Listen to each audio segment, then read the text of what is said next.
অনুব্রত মণ্ডলের যে কুকথা, যেভাবে বোলপুর থানার আইসির মা এবং স্ত্রীকে উদ্দেশ্য করে অত্যন্ত কুৎসিত ভাষায় আক্রমণ করেছিলেন, সেই ইস্যুকে সামনে রেখে অনুব্রত মণ্ডলের গড় কার্যত এই বোলপুর, সেখান থেকে নারী সম্মান যাত্রা 1 ঘন্টারও কম সময়ের ব্যবধানে শুরু করতে চলেছেন শুভেন্দু অধিকারী। শুধুমাত্র বোলপুর নয়, রাজ্য জুড়ে এই কর্মসূচি বিজেপির তরফে নেওয়া হয়েছে, যার সূচনা আজ বোলপুর থেকে হতে চলেছে। বোলপুর টুরিস্ট লজ মোড়, বিকেল 4টে থেকে শুরু হবে নারী সম্মান যাত্রা। তার আগে ছবিটা পার্থপ্রতিম ঘোষ আমাদের প্রতিনিধি তুলে ধরবেন। জমায়েত এবং তার পরবর্তীকালে এখানে যে জায়গায় আমি দাঁড়িয়ে রয়েছে, এটা হচ্ছে বোলপুরের চৌরাস্তার মোড়, এবং সেখানে দেখাবো যে ইতিমধ্যে একটা মঞ্চ প্রস্তুত করা হয়েছে, সাজিয়ে তোলা হয়েছে, এবং সেই মঞ্চের মধ্যে নারী সম্মান যাত্রা, সেই মধ্যে একটা কাট আউট ফ্লেক্স সেটাকে লাগানো হয়েছে। আজকে অনুব্রত মণ্ডলের যে অডিও ক্লিপস ভাইরাল হয় এবং তার প্রতিবাদে একেবারে নারী সম্মান যাত্রা ডাক দেওয়া হয়েছে, যার সূচনা তুমি বললে বোলপুর থেকে শুরু হচ্ছে, এবং যে জায়গায় এই সভাটি হবে, যেখানে বক্তব্য রাখবে শুভেন্দু অধিকারী, সেখান থেকে অনুব্রত মণ্ডলের বাড়ি খুবই কাছে একেবারে, এবং যে দপ্তরে তিনি থাকেন অফিস, সেটার দূরত্ব মাত্র 150 মিটার, এবং এটাকে কেন্দ্র করে যাতে কোনো অপ্রীতিকর ঘটনা না ঘটে তার জন্য প্রচুর সংখ্যায় পুলিশকে ইতিমধ্যেই ফোর্স বাড়ানো হয়েছে, বোলপুরে নিয়ে আসা হয়েছে। আজকে বিকেল 4টের পরে জমায়েত, এবং 4টে থেকে জমায়েত, এবং আনুমানিক যেটা 4:30 পর থেকে কিন্তু এই মিছিল, যে মিছিল একেবারে নেতৃত্ব দেবেন শুভেন্দু অধিকারী, সেই মতো সেই প্রস্তুতি একেবারে চূড়ান্ত।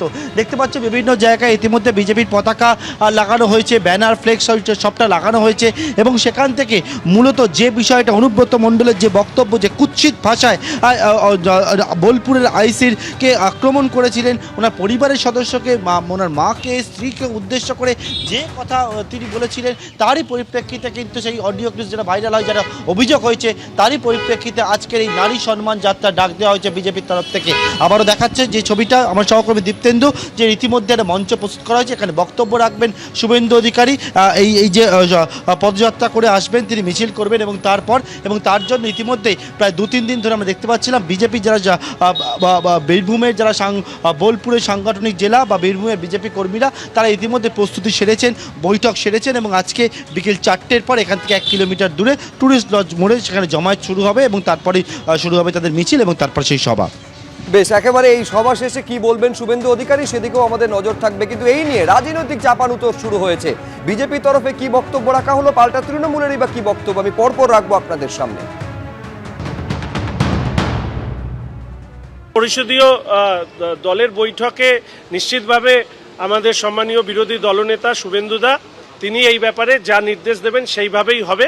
তবে একটি কথা বলে রাখি, যে ইতিমধ্যেই ভারতীয় জনতা পার্টি সাংগঠনিকভাবে বিভিন্ন থানায় অবস্থান বিক্ষোভ, অনুব্রতর গ্রেপ্তারের দাবি ইতিমধ্যেই তুলেছেন। ফলে এটা একটা লাগাতার প্রক্রিয়ার মধ্যে দিয়ে যাচ্ছে, এবং নারীর সম্মান যে এই রাজ্যে একজন নারী মুখ্যমন্ত্রী হওয়া সত্ত্বেও ভুলণ্ঠিত হয়েছে, সেটা অনুব্রতর ঘটনার মধ্যে দিয়ে আরও বড় করে স্পষ্ট হয়েছে। উনি ওনার বক্তব্য রাখবেন, নিশ্চয়ই রাজনৈতিক বক্তব্য রাখবেন, এবং তারপরে আমরাও ভাববো আমরা কি করব না করব। এখন তো এলোই না, কিছু জানলামই না, তার আগে আমরা রামায়ণ লিখে দেবো।